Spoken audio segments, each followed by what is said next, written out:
The wheel is turning and we are live. Let's see here. What do we got going on here? All right.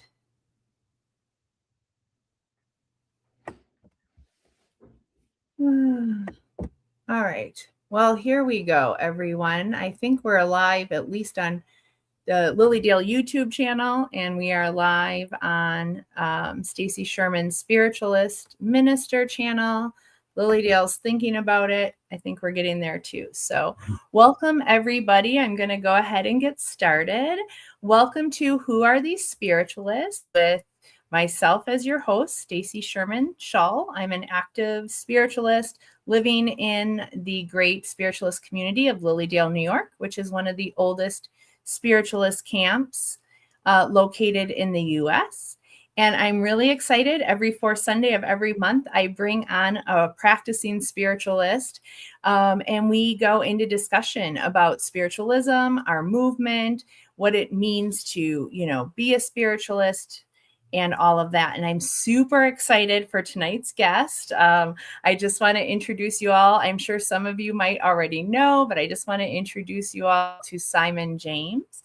And I'm so happy to have you here, Simon. Thank you so much for joining me this evening.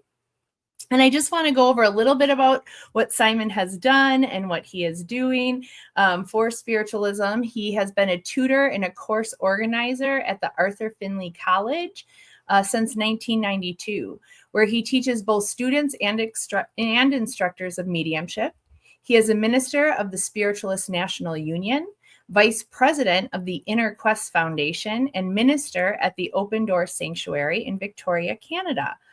He holds a master's degree in consciousness, spirituality, and transpersonal psychology, a BSc in applied psychology, and has more than 30 years experience in the art of tarot, its mythology, and practice.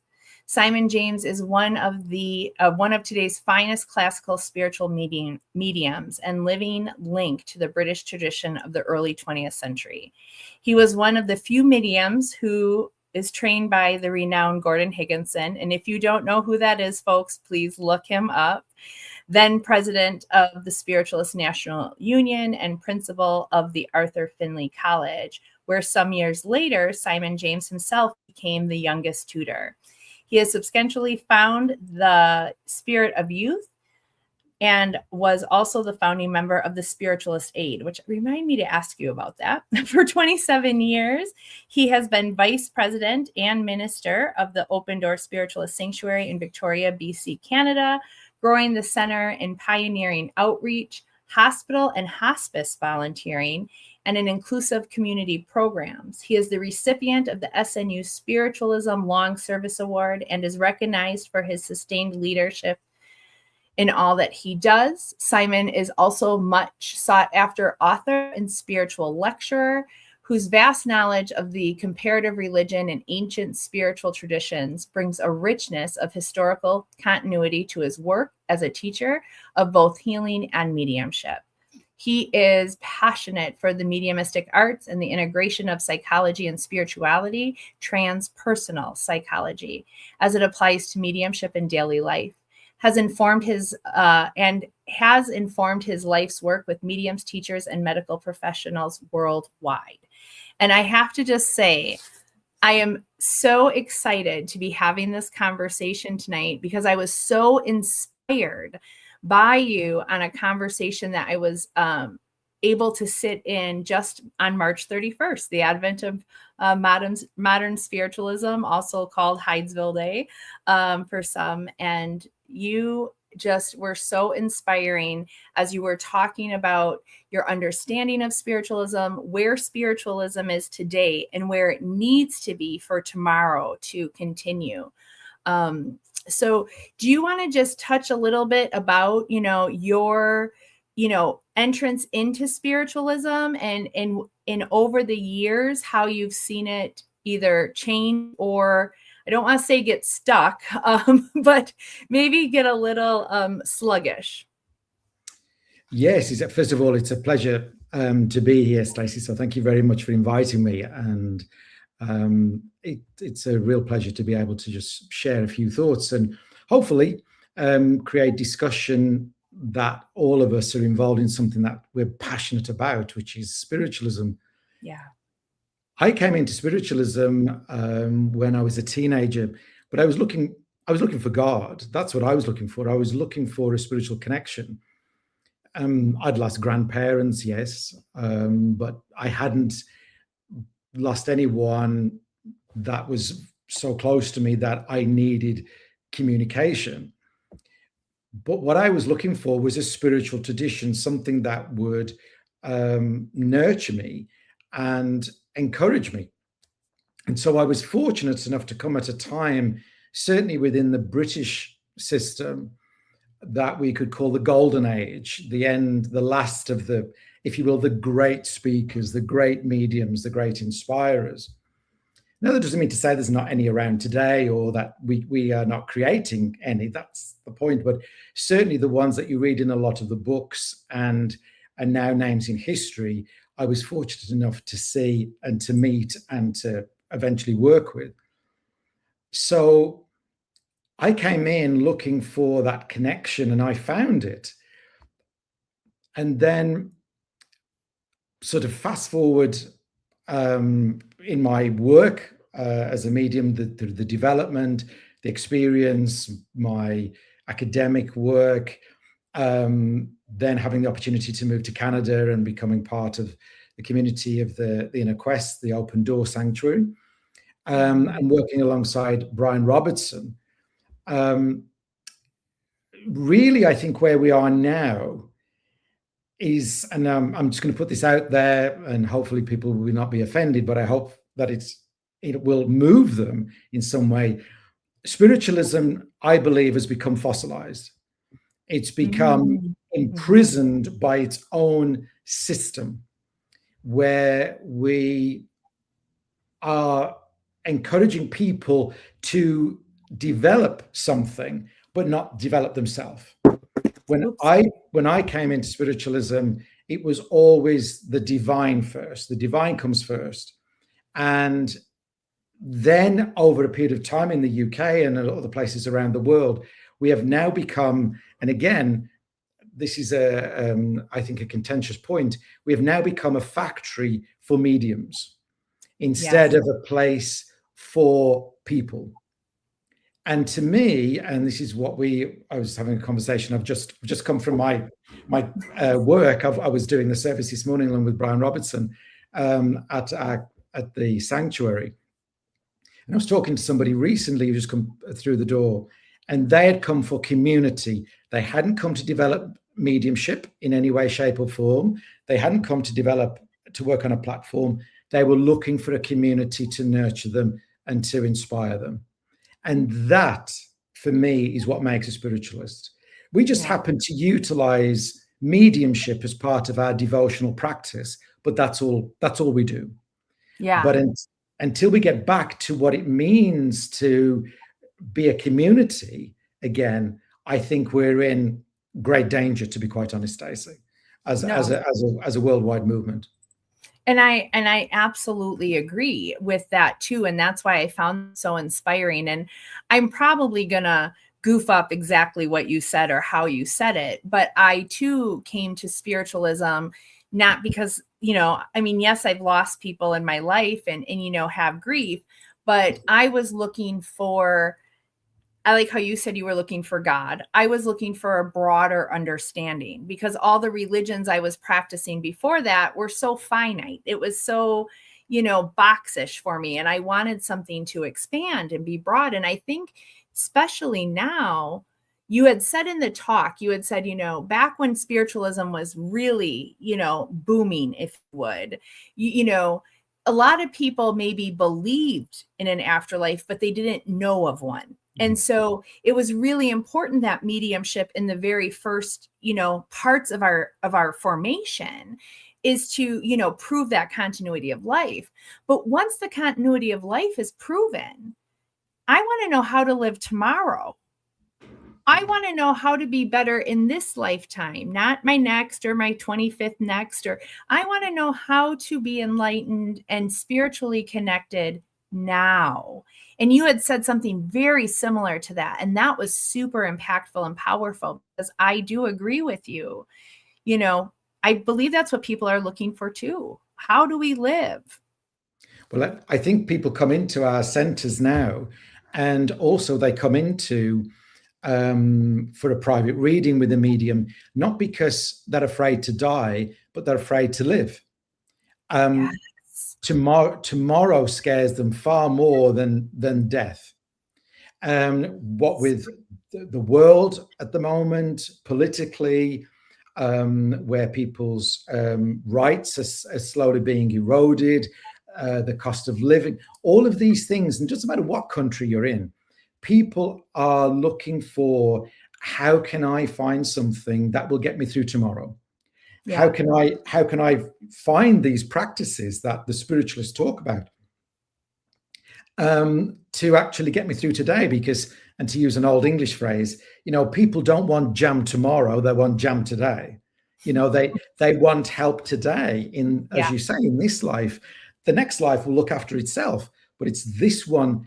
And it's there, I feel, that we have the possibility as spiritualists to provide such a wonderful framework of inspiration, resilience, and support. Yeah. And that's where I want to see it go back to a little bit. You know, like, I do understand the importance of evidential mediumship always, like, and that's great. But I also think that mediumship is so much broader than just evidential mediumship. Plus, like, the philosophy, I'm a huge fan of natural and spiritual laws and trying to understand them and how to process them in my life. And I think that in the very beginning of our founding too, and I had said this at that talk, we do need to go back to our roots. We do need to go back to, you know, activism for oneness, you know, and I do understand that, like, most spiritualists will say now, oh, but spiritualism has always been. But do we really see it? You know, do we really see that inclusivity in some of the work in the centers and the churches that we go to? Exactly. I mean, you know, both Brian Robertson and myself, we were fortunate to come and work at Lilydale. And when we did a pilgrimage, we did a spiritual, to our best intention, the world's first spiritualist pilgrimage, and we came to Lilydale. The early part of the 2014, I think. And, you know, you're right next to Seneca Falls. Yeah. And, you know, and I said when we were at the World Congress of Spiritualists that, you know, Janet Nahavik and Brian and myself, we helped put on at Lilydale.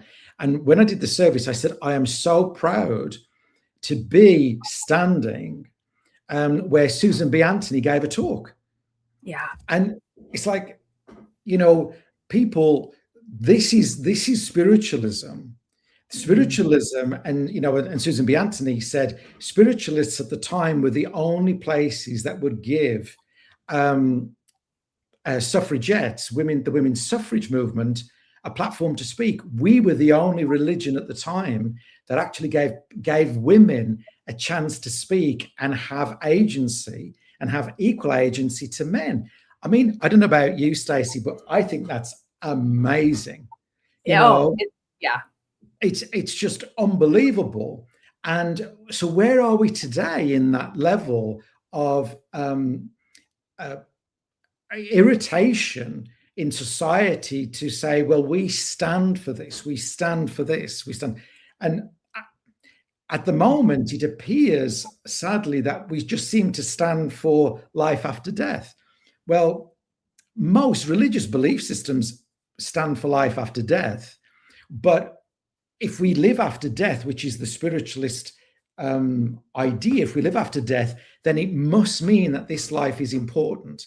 And if this life is important, it has value. And if it has value, then as spiritualists, we have a divine mission to encourage the honoring of human beings and to see one another as part of the divine here and now, not what happens when we die. And so when we came to Lilydale, it was such a powerful moment for us and for me.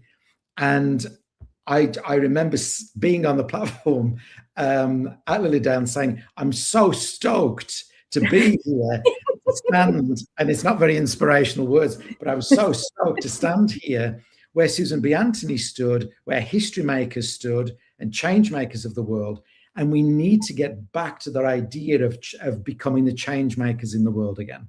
Yes, absolutely. I wholeheartedly 1,000,000% agree on that. And I really do see a desire too for that, because I do see that, here's a question I have, and just, just to see a perspective is, how do you feel about, and I don't know, obviously in Canada, like, all of our churches, our organizations are slightly different, but we really do all base ourselves on the same basic belief system.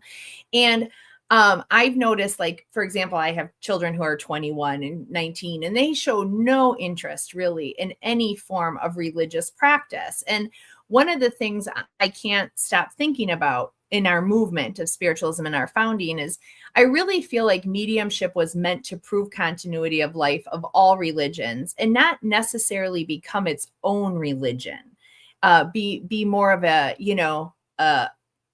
tool for other religions, and where it allows people to identify however they feel they need to identify religiously. And I just wanted to know your opinion of that. If that felt like, I'm just trying to come to, like, my kids hear the word religion and it's like, it's their kryptonite. Like, ugh, don't.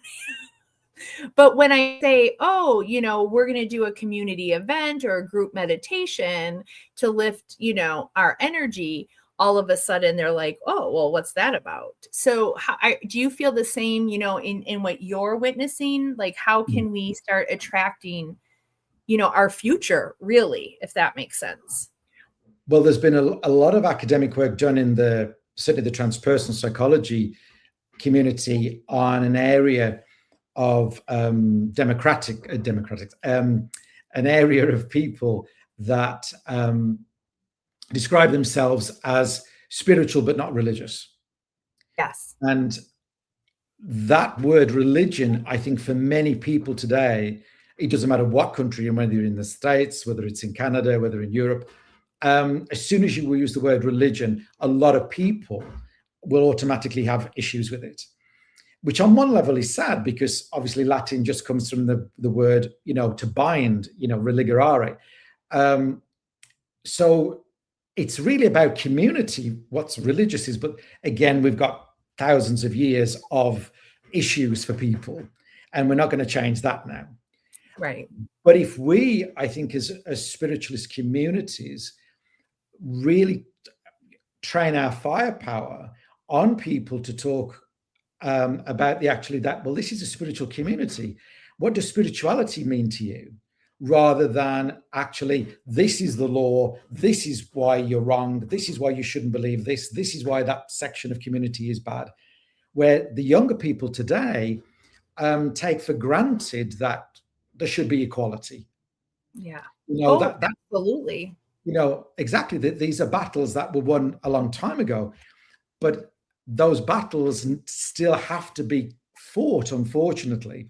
So I think we need to, as spiritualist communities, really foster the idea that it is spirituality first. And spiritualism was ultimately, and my teacher, Gordon Higginson, had a very good way of putting it.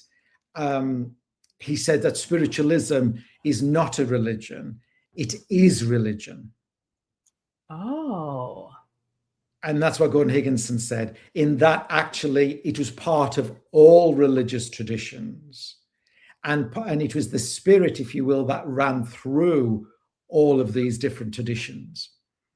So and really what we had to do, historically, spiritualism in order, and certainly in Canada, and it was certainly the same in the UK, in order to own property, we had to become religious charities. And to become religious charities, we had to be called churches, and so we were trapped by the legal systems of the day in order to, on one level, create containers that didn't really quite work for the philosophy that we had, but it was the best thing that we had. But of course, then what we had is that the containers began to shape the spiritual tradition that it was holding. And I think we're in a place in our history now where we're in a post-religious stage in our communities and in our belief systems, that I think it's exciting to see what the new containers that we create can hold our belief system. Yes, I agree. That is because I do feel that I don't know, that almost like an undertone, an under vibration of something new coming, do you know, and something transforming in our, I always say, like, I feel like we're going to go back to being a movement because like you said in the very beginning, it feels like and how you said, you know, we fossilize or we become a fossil in a way, you know, and that brings me to another, well, and I also wanted just to point out, I'm going to probably rewatch this video in one more time, hear what your teacher told you about religion, because that felt it vibrationally right for me. But in that essence, how do you feel mediumship needs to, I don't want to say evolve, but like you said, right now, it just seems like, you know, we watch people, they go take classes somewhere. The next thing you know, there's you know, I remember when I first came to Lilydale, and that wasn't much long ago, 16 years ago. It was unusual. Like I had to go home, and lucky for me, when I say home, Wisconsin, lucky enough for me, in my backyard was the Morris Pratt Institute and a spiritualist church, right? But that was just out of luck because the other Wisconsin church was, you know, way in the upper part of Wisconsin. And you didn't really hear of mediums. Now you go to Milwaukee, if I type in the word medium, at least 22 people come up offering services. And I don't believe all mediums are spiritualists either. So where do you feel spiritualism should take its teachings or its, you know, stance kind of on mediumship? I think one of the great difficulties that we have now in spiritualism, and on one level, we've created the problem, we've created the issue, that we're one of the very few traditions where we constantly ask people what they do in their belief system. You know, are you a medium? Are you a healer? Are you a speaker? Are you this? I've never entered a Catholic church where somebody says, and what do you do? Mm-hmm. You go in and I'm a Catholic, I'm a Christian. I'm not asked what I do. And we have commodified and we have created name tags for people in order to have a sense of community. And we have again have got this idea that if you're not developing your mediumship, you're not doing anything, or you're not working. Well, why on earth? What's the point of that? The questions we should be asking is, one, what is the purpose of this mediumship? Two, why do you want to develop it? And three, what are you going to do with it at the end of it? And let's be honest now. Yeah. Most development classes for mediumship is not for self-development. It's to change your career. Yes, you're absolutely, I agree 1,000,000%. Yep. When I first began teaching, you would ask people, why do you want to do this? And they'd say, well, I want to be of service. I want to serve my community. I want to serve my church. I want to serve my center. Now it's, I want to write a book. I want to change my job. I want to be famous. I want to have a TV show. And that has nothing whatsoever to do with spiritualism. Now, if people want to do that, I have no issue with people wanting to do that. Not a problem. As long as they do it properly. As long as that's the caveat, as long as they're going to do it properly. So I have no issue with that. The issue that I do have is that if that's all spiritualism is, a system for developing a career out of it, then I think somewhere we've lost the way a little bit. Yeah. And so for me, I believe, and again, it's just my personal opinion, we need to take ownership back of not mediumship, because we've never owned it, because it's always been there. Yeah. It's just been part of our practice. But what I do believe we should take back is that our practice of mediumship, to say, now this is mediumship, now this is what we do with it. Mm. And what we do with it is we encourage people to develop their mediumship to talk to the divine. Talking to the dead is a side issue. Sure. It's just 1/10 of the icing on the cake. But mediumship, as spiritualist sees it, encourages you to talk to you so that you can talk to the divine, whatever name you want to give it or not. Right. Developing your mediumship enables you to talk to another human being and see them who they are as a person, not as an object. Mediumship teaches us to actually be present in the world, so I can listen to the spirit of place, listen to the spirit of the divine in the tree, listen to the spirit of the divine in the human being. And also, depending if that's where my interest is, listen to the divine of my ancestors. It is so wide, but it is not this thing that is now called psychic mediumship. It never was.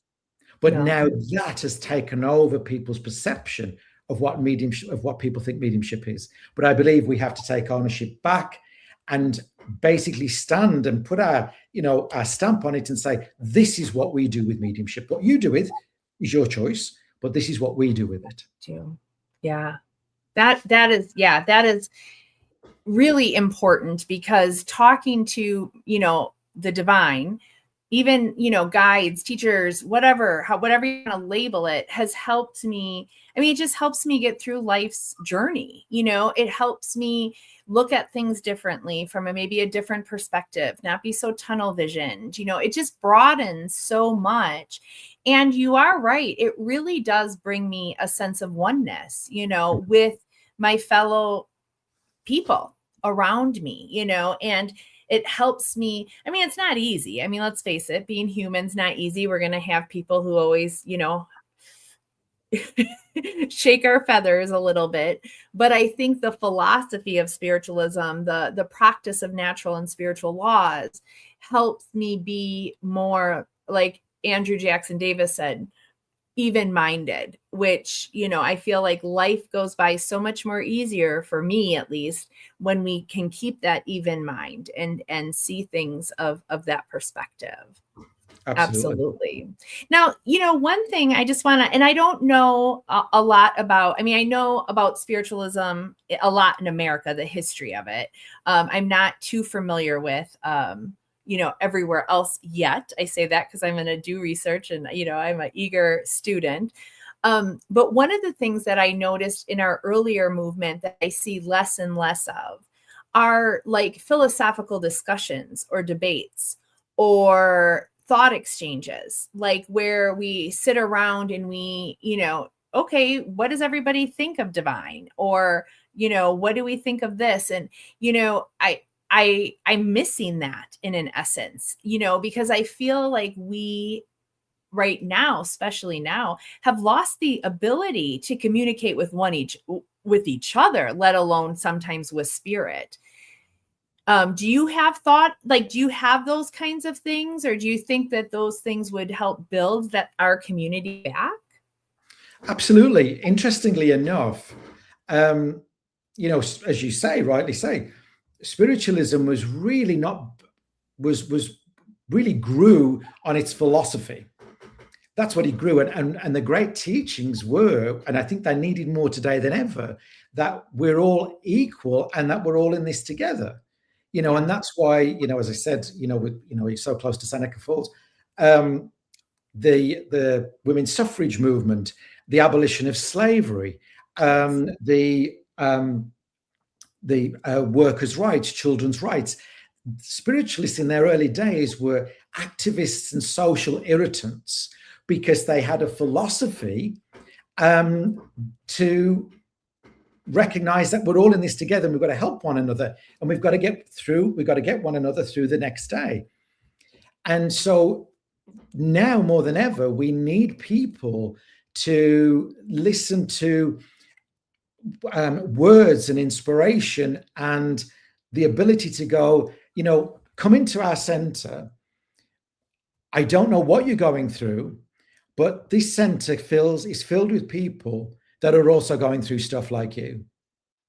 And so we're going to come together, we're going to listen to some thoughts, and then we're going to talk about it. And then maybe we may come to some kind of perhaps ideas or answers, or if not, we've got one another we can rely on. And, and again, to quote, because I love quoting the pioneers, and Emma Hardinge Britten, who obviously British pioneer, but also spent a huge amount of time proselytizing in the United States. She said, spiritualism is divine, spiritualists are human. Now, which is wonderful because it reminds me when spiritualists drive me crazy, and they do frequently. And that's okay, because I'm a spiritualist and I can drive them crazy as well. So it all equals out in the middle. But people are always going to do people stuff, and they're always going to be people-y, and they're going to drive you to distraction, and they're just going to do people stuff. And spiritualism says, yes, they're being people, but they're also representative of the divine, sometimes very heavily disguised, admittedly, but that's divine.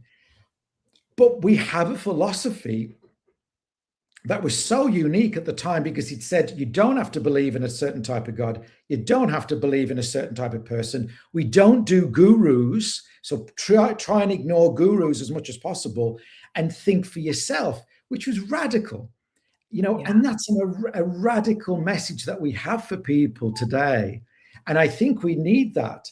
And certainly what we do at the Inner Quest Center, we've had for many, many years, what we call coffee philosophy, and where we have an evening, and we also have different things during the time as well, where we come together, we put, as you can rightly guess, we put the coffee on, we put treats on, there's cake, because there has to be cake. You can't have deep philosophy without some kind of cake, and various other things. And we discuss aspects of spiritualism and philosophy, but this is the point, in connection with today's world. Yes. What does spiritualism think of these decisions that I've got to make? I'm going through divorce. What does spiritualism think about how can I support myself, my family, and also heal my anger towards my spouse or them towards me? All of these things, because ultimately spiritualism is a philosophy for living, and we have this in spades. Yes. But we need to talk more about it. And I'll be honest with you, and again, this is a not very popular idea. We don't need another demonstration of mediumship. Yes. We don't.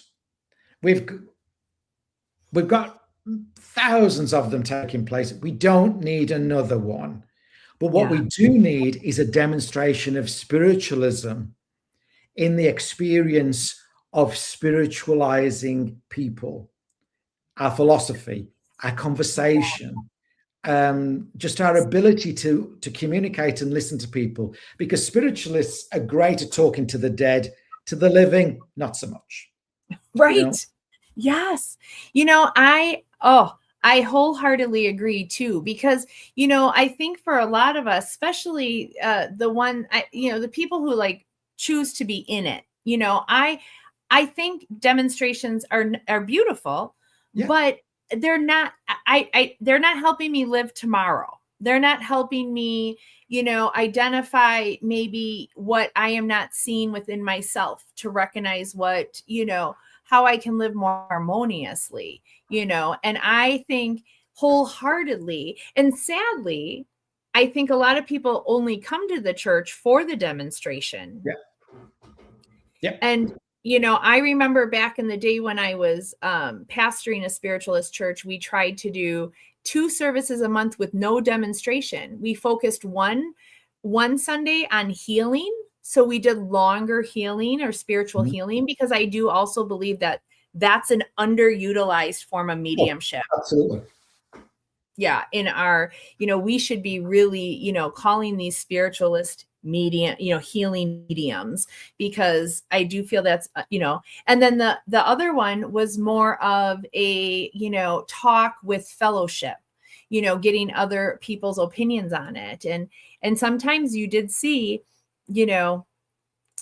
the ones with the demonstration, more people would be there.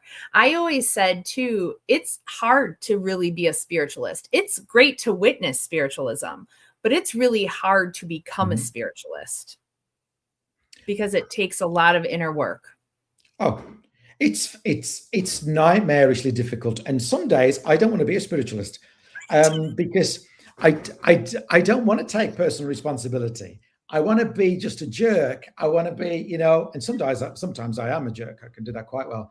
I don't want to take responsibility. I just want to kick my legs like an infant and like everybody else. So you're absolutely right. It takes hard work to be a spiritualist. And again, to quote, you mentioned Andrew Jackson Davis and Emma, and I mentioned this at the talk I did in March. They both said that public demonstrations of mediumship would be the downfall of spiritualism. And they've been absolutely right. Yeah. Because they advocated that mediumship should be kept in a separate place, in a separate time, for a separate way, so that it was made to go, okay, this is not spiritualism, this is spiritualist mediumship. And this is the point of it. But you're not going to get this every week because there's no need for it. Right. We're going to get it for a purpose to show survival of life after death. And if you want a personal experience, then you can have a private sitting, you can have a private reading. But you don't need, spiritualism is not built around the demonstration. Right.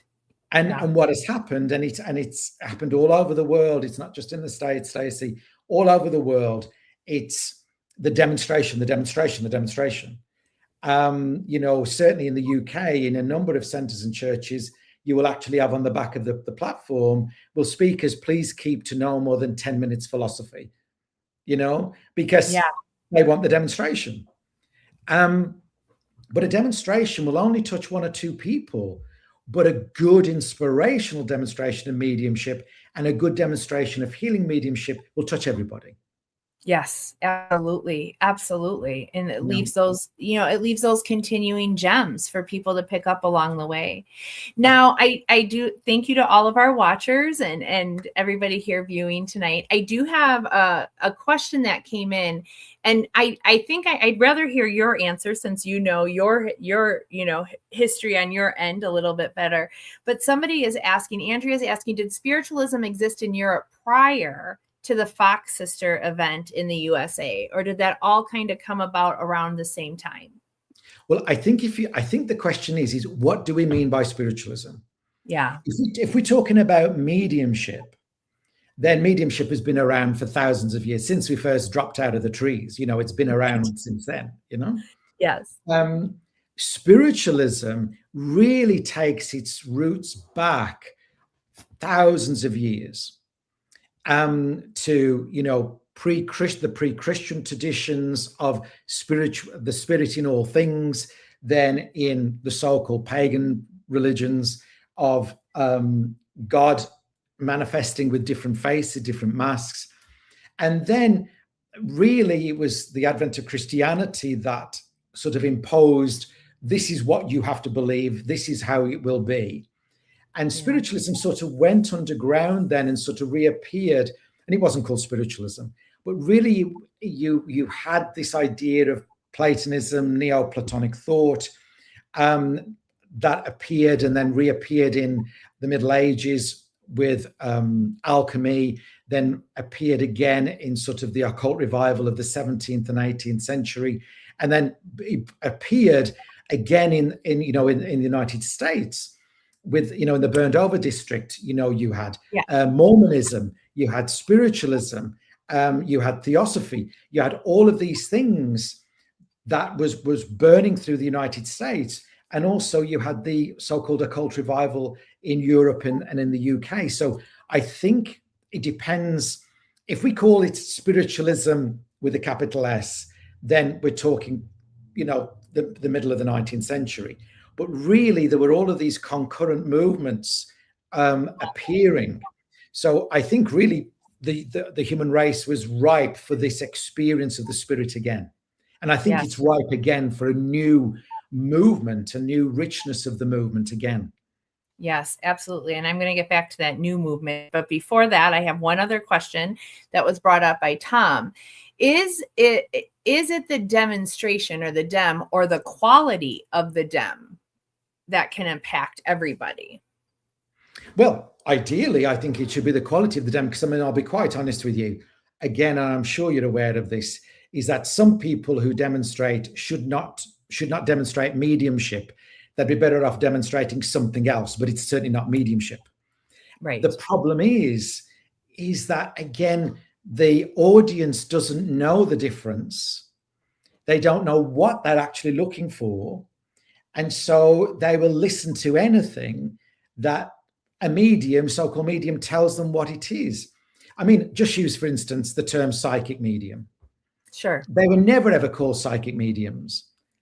That's a recent creation. And it was created when the internet appeared, because psychic medium gained you more hits using the meta tags, because it searched psychic and medium.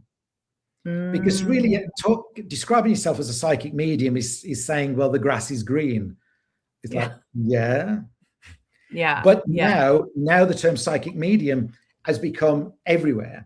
And basically it tells people I'm a psychic and a medium, but on one level it's redundant. Yeah. But again, it comes down to education. But a good medium in a demonstration should be able to touch everybody. Now, again, we're unusual, and we exported this idea that was created by Brian Robertson at the Open Door, many, many years ago, decades ago. He turned the church around, and it took him years. But basically, there are three demonstrations in the service. There is a demonstration of healing mediumship, there is a demonstration of speaking mediumship, and there is a demonstration of evidential mediumship. And in that, the demonstration of evidential mediumship, there is only one message, or maybe two at the most. Oh, I love that.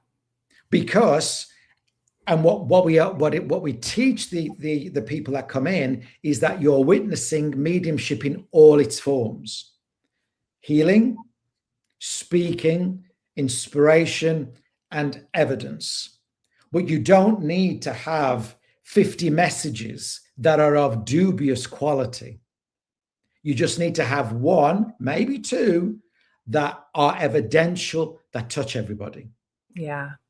Yes, absolutely. And you touched on inspirational speaking, which, I mean, even still reading, like I've been reading some Cora Richmond books and just, reading some of our pioneers, and I do not get that quality of understanding in a lot of our, talks, and you see, and I mean, you see it. I mean, churches have lower attendance, or, and I miss that part. So I love that you're bringing up these three factors: the healing part, which I always thought was important too, because that's a part of mediumship that just gets so passed over.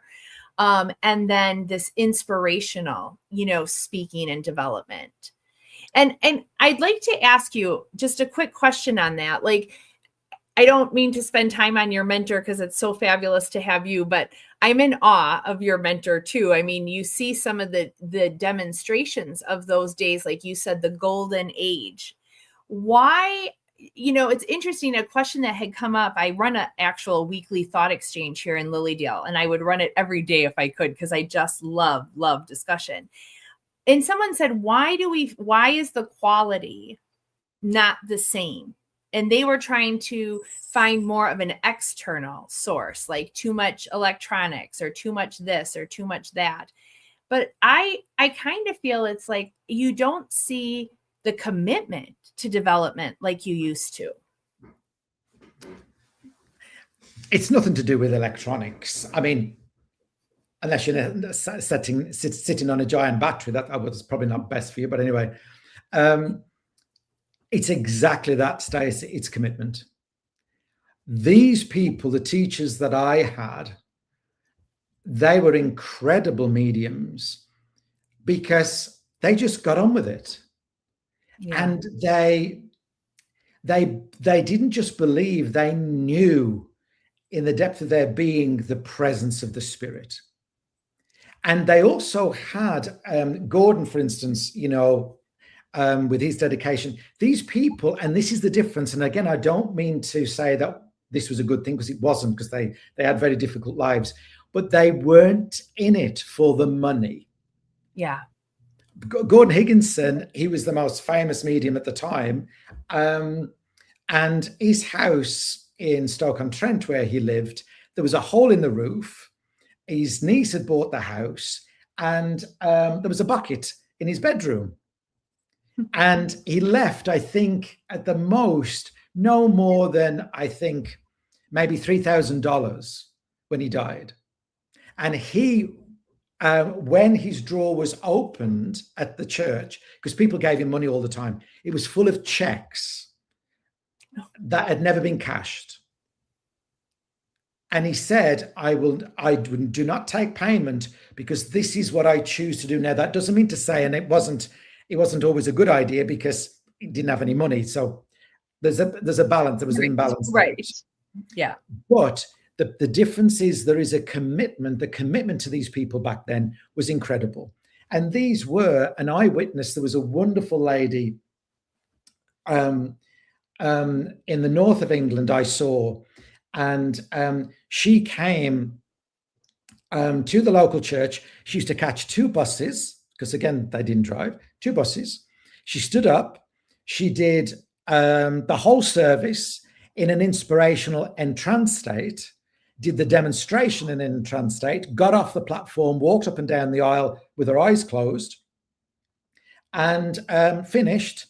Then they gave her a cup of tea. This is England, of course, a cup of tea and a small sandwich. And she said, "Thank you very much." And she left and caught the 2 buses back home. And this is what these people did. Yeah. And it was dedication. It was, if you want to be the best that you can be, you've got to work. You've got to develop, and you've got to also develop yourself. It's the spirit first, the spirit world second. That's what I was always taught. Yeah. Yeah. Right. That resonates so much.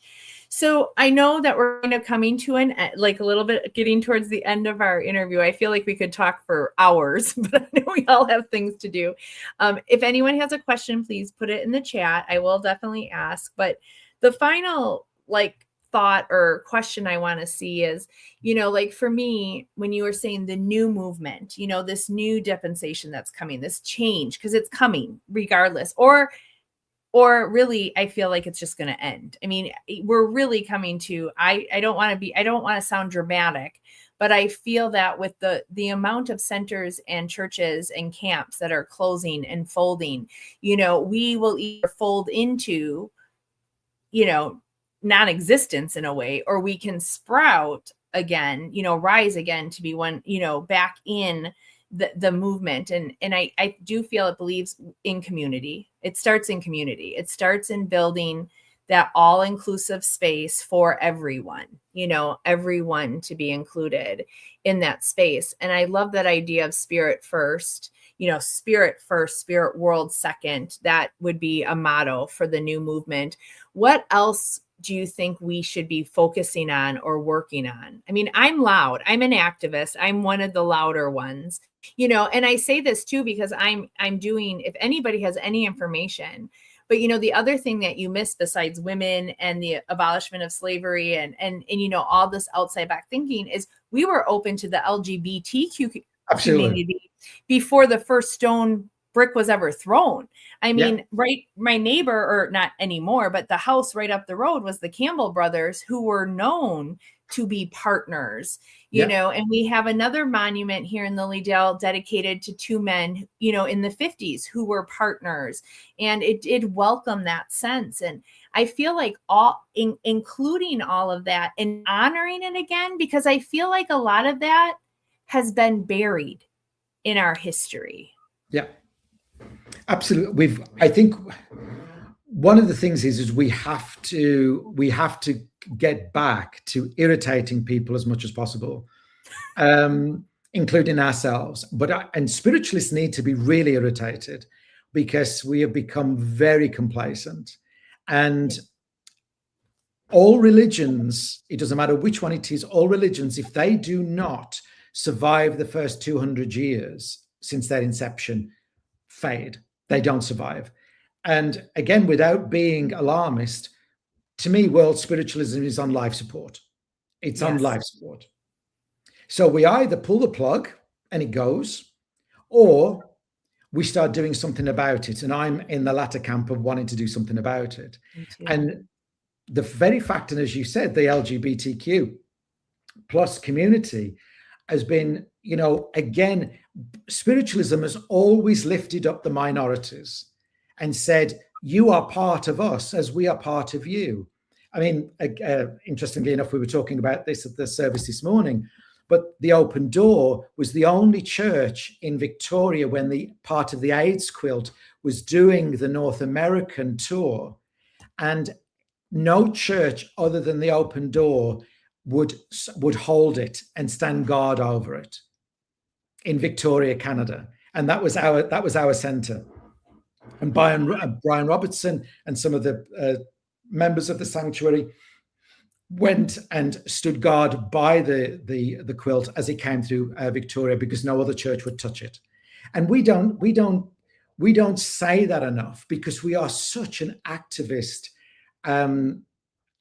community. We were talking about climate change. We were talking about the world and safe conditions to breathe in the Industrial Revolution back in the 19th century, when children were dying of consumption. And, we were out there. And so we need to reclaim these parts of our history and talk about them. Absolutely. Alcoholics Anonymous, Oh, yeah. There's another one. The God of our understanding comes out of spiritualism. We've had all of these great movements, and we don't talk about them anymore. It's almost like, we disown them. For fear of upsetting, we've become so comfortable, and we sort of now, sadly, we stand for everything and we stand for nothing. Yes. And we need to come back to find a language we can speak to people, whether they're 16 or whether they're 106. And the language is of inclusivity, and of not talking and not using language where somebody comes into our center and they're just about to declare bankruptcy, they're losing their job, and come out with pat answers such as, well, it's a lesson. No, it's not a lesson. No. And come out with pat answers. Well, the Spirit will move you. Well, the Spirit, at the moment, the Spirit may need to give them $5,000 for the fine that the IRS has just given them, Right. No, I say that all the time. We hear that a lot. Like, yes, bad things happen to good people, but I have tried to pay my mortgage or my electric bill with karma dollars, and it hasn't worked. It's that back to that we're human too. We're spiritualists, but we're human too. And we have to find that. And if we are going, and I think if we can remind people that if you're going to develop your spirituality, spiritualism, first of all, will help you find your humanity, then will help to encourage your spirituality. Yes. Oh, all this inspiration. I'm over inspired. I'm very excited. Last thought, how do we have another World Congress? So how do we unite? Because I feel like I hear a lot about feeling so separated or isolated. How do we start reuniting again? I mean, any suggestions for that besides maybe trying to have one? But it does seem. Yeah, the World Congress at Lilydale was fantastic. It was so much fun. Yeah. It was just great, and I think it would be wonderful to have another one. And I think what we need to do, if we want another one, we need to talk about it.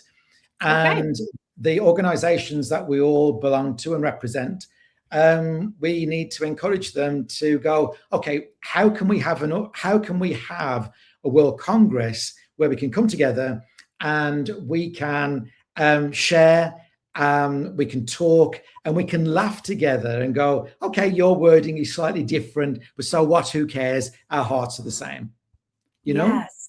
And you know, the words of your principles are slightly different, but our principles and the people who gave us the principles and our pioneers are the same. So let's walk together. So I definitely think we should have another one, Stacey, and we need to have more communication between us within our organizations and centers. Absolutely. I agree. Well, that's a promise, I guess, from me to you. And I know we have some watchers on here who are also very active and constantly, asking and wanting that. So I think we got to keep doing this. I can't thank you enough for being a guest on tonight's show. My pleasure. This will go down as one of my favorite episodes right now. I'll watch it again because I'm too embarrassed to show you all of my books, but I have been surrounding myself with a lot of our early writings and our early pioneers, because I feel like we need to take their stance of being loud and radical and going out. So just real quickly, Simon, for the viewers who are either watching now or are going to watch this on replay, how do they contact you or find you, or if they want, if you want to, if you just type in a Quest Foundation in the search engine, you'll find us. But also as well, if you type in Simon James, you should find me on the internet. But if you're in a Quest Foundation, it'll throw us into our website at here in Canada and what we do and what we're doing for spiritualism and how we're encouraging that. Okay, great. And one last comment that just came in, and this would be probably a long answer, so I'm looking for a short answer version, because Seal had wrote, something no one talks about is what she calls the problem of our time, narcissism, and people using spiritual to be special, to be victims, and focus attention on themselves. And I do see, that is true. We actually do see that. And she says, I think themselves in doing the opposite service, really, of what they're doing instead. And she says, I think spiritualism will have to deal with this to move forward. And I think she's right. Yeah. Well, yeah, because really, and again, if it's done properly, spiritualism teaches us to give service to self in order that we can give service to others. And that's where the balance lies, and so absolutely, I agree. Wonderful. Well, thank you everyone for tuning in to Who Are These Spiritualists with your host, me, Stacey Sherman Shull, and our guest speaker tonight, Simon James. And we look forward. I'm here again next month, always the fourth Sunday of every month, bringing in another spiritualist, talking about, their beliefs, our beliefs, and where we move forward. So thank you everyone for tuning in. We'll see you next month on the 4th.